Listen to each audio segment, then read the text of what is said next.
Recently, two of the City of Portsmouth museums underwent renovations. On today's show, we'll look at those renovations and we'll look at events coming up for the months of May and June. That's coming up right now on Museum Moments.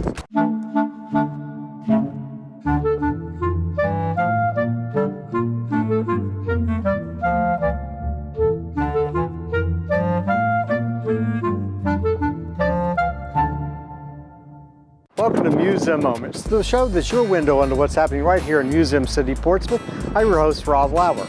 Behind me is the Children's Museum of Virginia. One of its most popular exhibits was the grocery store exhibit. Recently, that underwent a major renovation. We're going to head inside and talk to Skip Novak, who will tell us all about it. Skip, welcome back to Museum Moments. Rob, it's been so long. How you been? Been pretty good.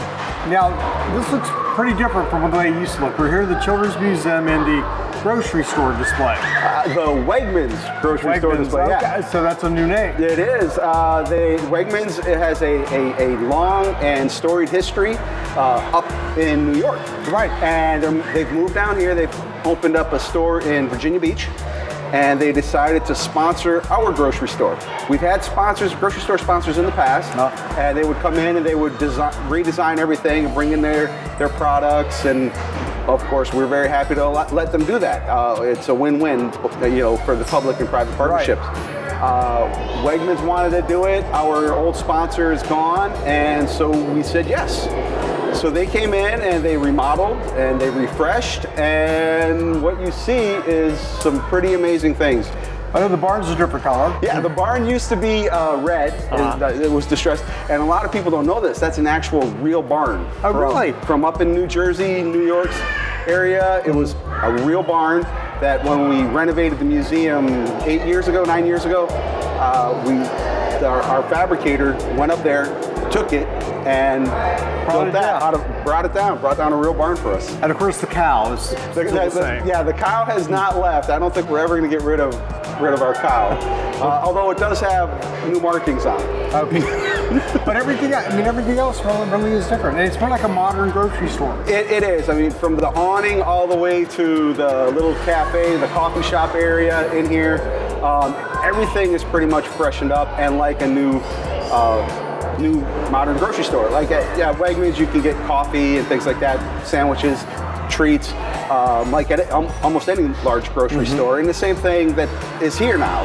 It's not real, it's pretend, but they have a mock-up for a coffee and juice bar over there. It's called The Buzz. We got all new fruit. We got some new cashier stations.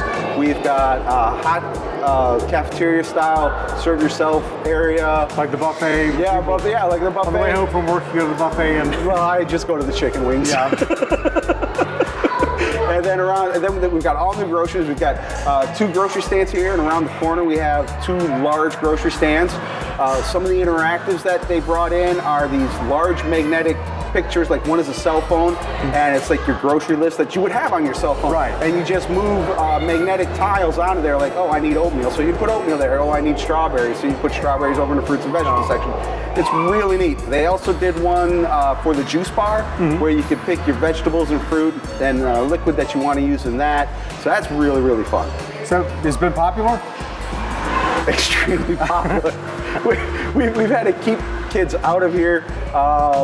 The amount of items that are in here, they get everywhere, and it gets to be a mess. And our wonderful staff here, I think last night it took them 40 minutes to clean everything up. And to find all the grocery store items throughout the museum? Well, yeah, we have the large grocery store baskets, the single baskets, but like they have these little miniature pies, right? These little pie dishes, and it's educational because there's like 3 pieces, or there's 4 pieces, or there's 2 pieces, and they only fit a certain way. And there are different colors, different fillings, if you will. And so the kids get to make those, but they get everywhere. And so as our staff has learned, and myself, you go to put them together and you've got 30 pieces of pie. You got only so many kids. You got to figure out the puzzle. So it is educational. It teaches you like fractions. It teaches things like that. So it's really neat.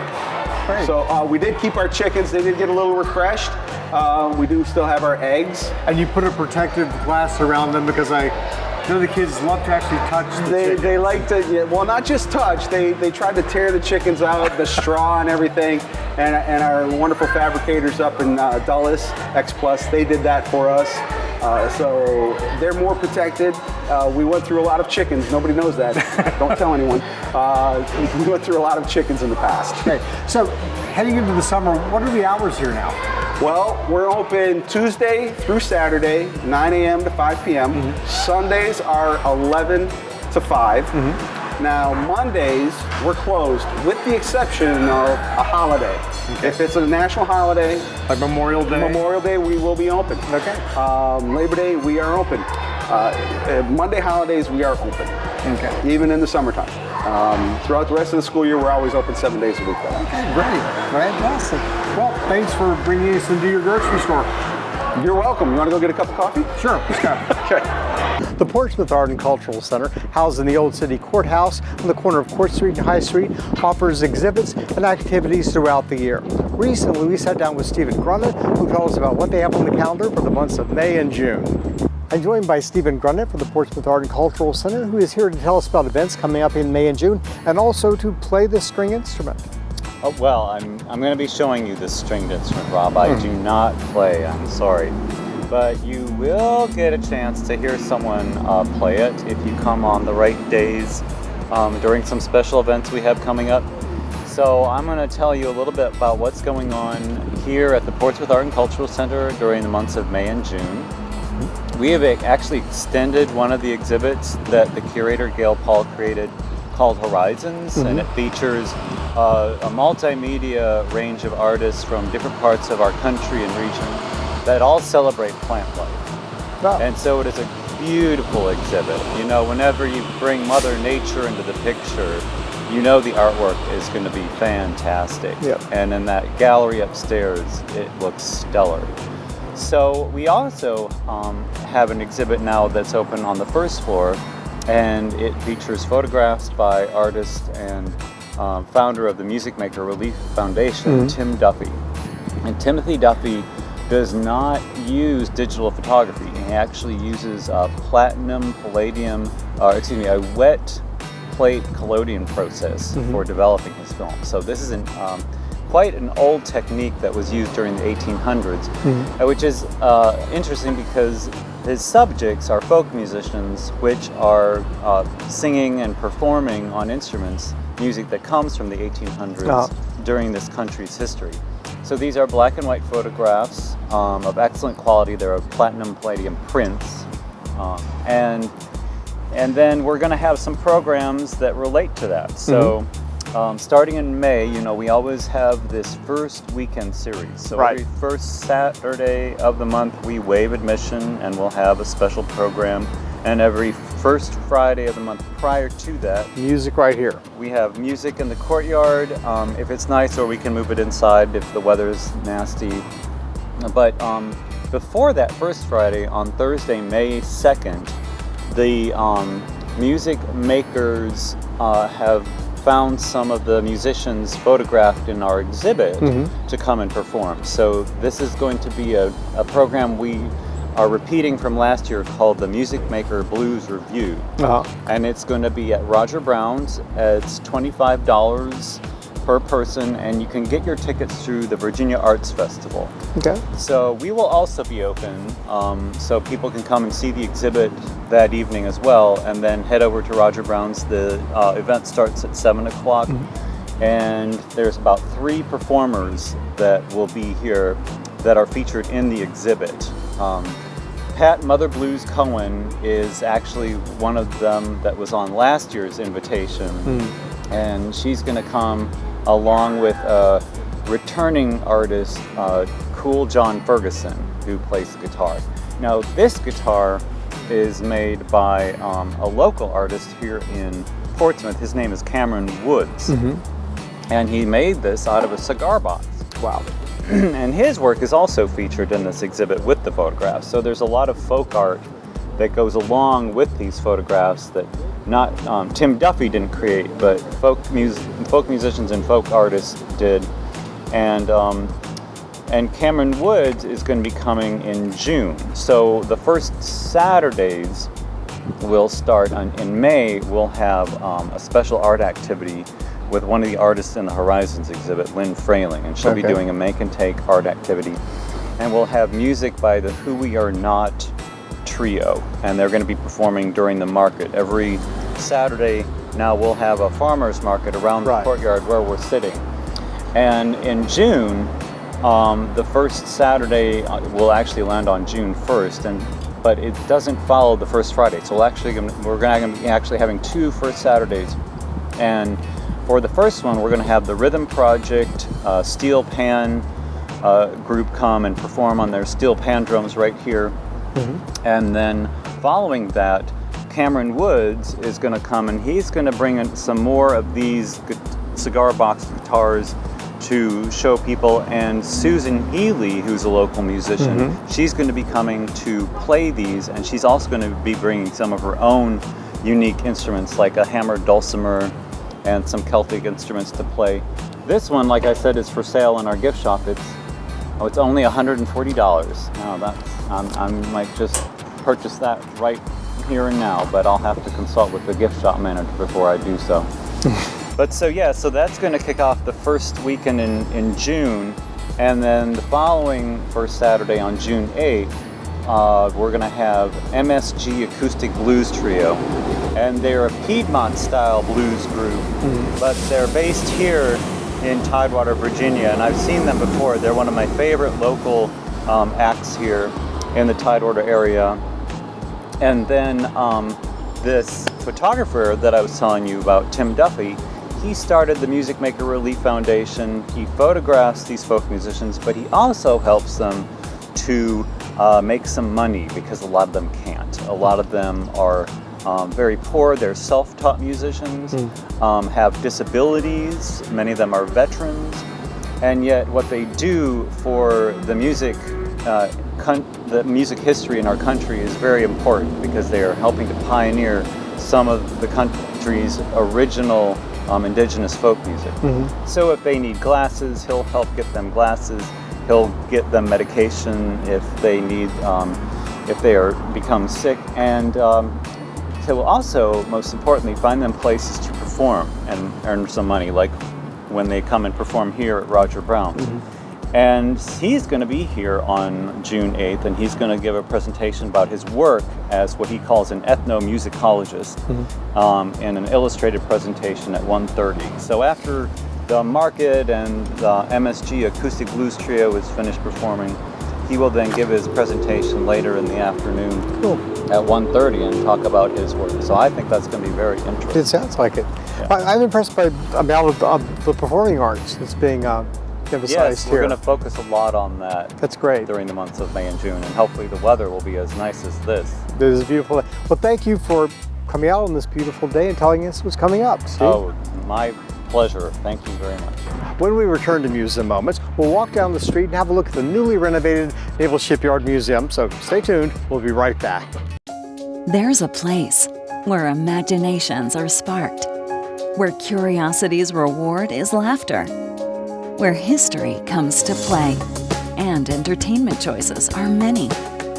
With all tunnels now open in both directions, Portsmouth is now so very easy to reach. We invite you to eat, play, shop, and stay. All tunnels are now open. Rediscover your neighbor, Portsmouth. There's a place where imaginations are sparked, where curiosity's reward is laughter, where history comes to play, and entertainment choices are many.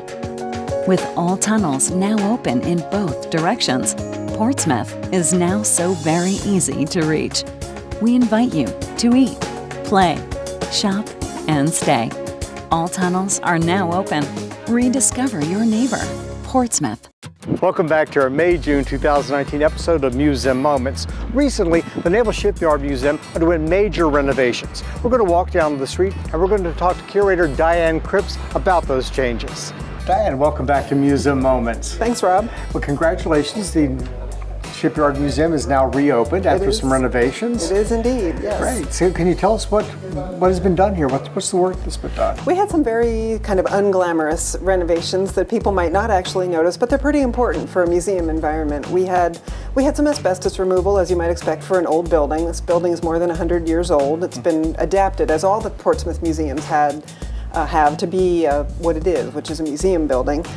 We had a lot of electrical work done, and we had a whole new ceiling and lighting system put in, which is really important for the artifacts. We had some really out-of-date fluorescent lights, which are really terrible for a museum environment. Now we have LED lights, which are really good for the artifacts, so we feel a lot better about exhibiting things. They're really good for us being filmed. How about that? Because we don't look green this well, time. Well, that's good. We're happy to have you filming.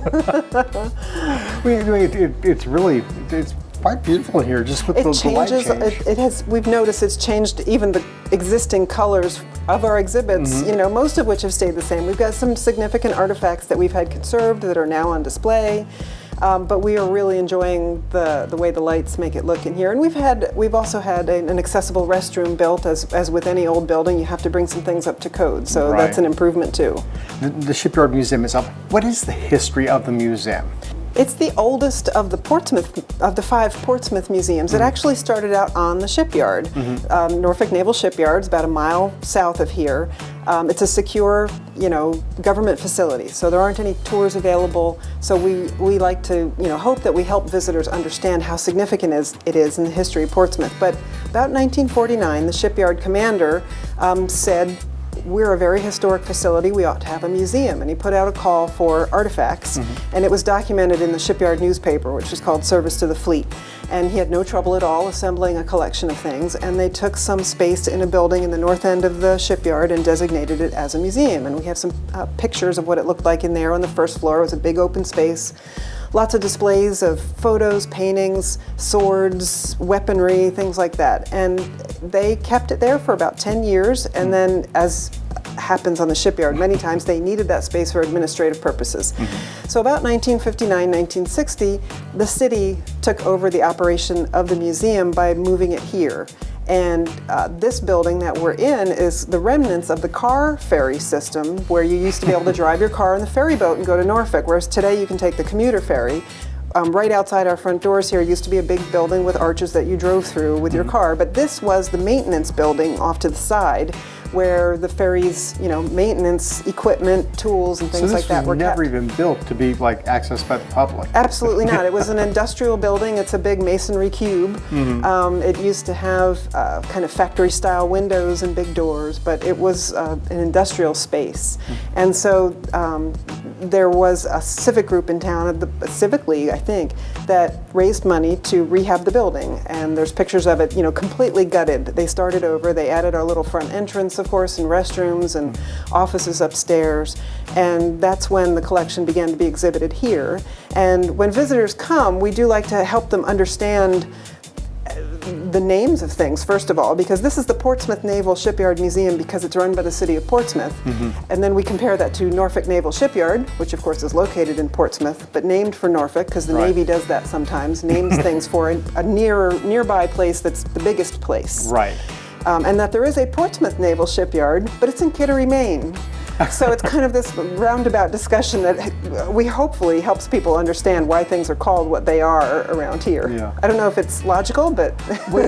Having gone to college out west, in the western states, there were people who knew about the Norfolk Shipyard because they had relatives who were in the Navy. And I would try to explain, well, it's in Portsmouth. It's in Portsmouth, no, they were in the Norfolk Shipyard. I said, it's in Portsmouth. Yep. And we try to help people understand the difference between the shipyard and the Navy base, which of course is across the river in Norfolk and has a completely different function for the Navy. So we like it when visitors come and we can help them kind of sort some of that out if they're not from here. Now, what is this behind us? This is just a model of what the shipyard looked like about 1945, at the beginning or at the end of World War II, really. And we talk about the shipyard through time in many of our exhibits so that we help people understand that it just started out as 16 acres. Today it's called the north end of the shipyard. It's represented on this end of the model where some of the oldest buildings on the yard still are. But over time the yard expanded and expanded and expanded. It just goes to show you how important a facility it is and how heavily used it's been by the Navy all these years, centuries. So we've seen some wonderful artifacts over the past couple of years that you've shown us here on the show. Are there things that are out now that were not out before? There are. We had, I think we talked about them on your show. We had a significant flag conserved. We had a uniform conserved. We're waiting on another artifact that's almost it's being worked on now. It's a drawing of the shipyard in 1858. Wow. So all the way back in the 19th century, it's the oldest drawing of the yard that we have. It's pre-Civil War. And the interesting thing about it is that it's 2 colors of ink on the drawing. It's hand-drawn architectural map. And it shows the existing buildings in black and the proposed buildings in red. So these were plans the Navy had for expanding the yard back in those days. So it's going to be a great interpretive tool to talk about where the yard was just before the war, which was so I'm just curious, significant. were those buildings actually built later on, or because of the Civil War, where things get sort of the Civil changed War, around? yeah, the yard was burned twice by the yard, whoever took over the yard burned it on the way out. That's how significant it was, because they didn't want it to fall into the other guy's hands. So a lot of those plans did not come to fruition, but over time, yes, lots more things, of course, were built, and the property expanded, and more, acreage and square mileage nowadays were obtained. Yeah. Now I understand that there's one artifact here that had some major conservation work done on it. It's on display. We've done several conservation projects in the last few years while we've been closed, which is exciting to me, because you can't exhibit anything forever. You have to sometimes take something off exhibit and give it some love, give it some conservation, and help it through so that you can put it back on display. We had a Confederate jacket that belonged to a man named Captain Carey Grimes, who was from here in Portsmouth. In fact, there was a long-standing artillery unit here that was actually renamed for him in the Civil War, the Grimes Battery. And we had his coat. It was actually on display in this museum years and years ago, but it's in really poor condition. A lot of these uniforms, they were worn, really hard and got really worn out. This one was unexhibitable in the condition that it was in. We still had it, but we couldn't put it on display. So we sent it to a specialist, to a textile conservator, who knew how to help it along, how to stabilize some of the moth holes, how to sew some of the seams back together, and especially how to reconstruct some of the lining, which is, in a lot of cases, that's the most important part of helping a garment retain its structure. So she had it for several months, and one of the really interesting things about it is that she put some netting overlay over just some of the outer surface of the jacket that gets sewn down to it, that keeps those holes from getting worse and keeps it from any future wear and tear. As we handle it delicately, of course, but the netting kind of protects it, and you can hardly see it. It's really fine work, and she did a beautiful job. And so we're really pleased to be able to put it on display, because it's a Portsmouth artifact.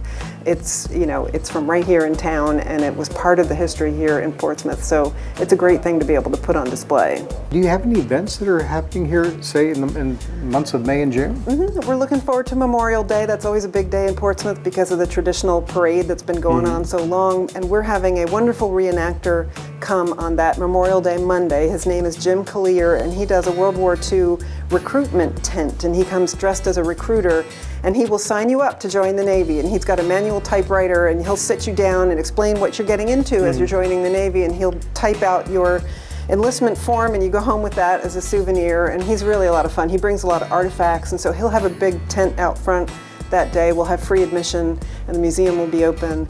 And then nearly just a week later, we have the Old Town Business Association here in Portsmouth is sponsoring Museum Day for the second year in a row. It was a great success last year. All 3 of our history sites will be participating that day. So the Lightship and the Portsmouth Color Community Library Museum will be open. The OTBA runs the Old Town Shuttle in town, so people can get around from place to place. And it's not just us either. There are some other museums and galleries that participate as well. Like the Train Museum and some of the museums. So it's a really fun day. We had a lot of people come out last year, so we're looking forward to that again. That's great. Now you mentioned the Community Library Museum. There's an exhibit, I understand, that's the gallery in there is kind of divided into 2 parts. In one half, we tell the library's own story and how it got established and how long it lasted. The other half of the gallery, we kind of consider the changing gallery, and it's our goal to put a new exhibit in there every other year. So just starting this calendar year, we have a new exhibit there It's about African American social life in the post-World War II years, which was when the library was functioning from 1945 to 63. It's called A Steady Cycle of Lively Events, which is a line from a social column from the newspaper talking about the African American community and what they had going on in those days. And it's a exhibit with a lot of images in it, a lot of great pictures of people participating in social groups, clubs, picnics, pastimes, school activities, children's groups. It's a lot of fun, and it's a great time period too, because there are people who come to visit the museum who were still alive, who are still alive from those days, or who recognize people they knew in the pictures. So it's a really fun display, and it'll be there for this year and next year. Okay. Now, briefly about the hours. What are the hours here? Here at the Naval Museum, we're open Wednesday through Saturday, 10 to 5, and Sunday, 1 to 5. Okay, and the museum library? The Color Community Library Museum is Friday and Saturday, noon to 5, and the Lightship is open Friday and Saturday, 10 to 5, Sunday, 1 to 5. Congratulations on reopening. Thank you. That's it for our show today. If you'd like more information about any of the museums that we visited, simply log on to www.portsvaevents.com. I'm Rob Lauer. Join me next time for another episode of Museum Moments.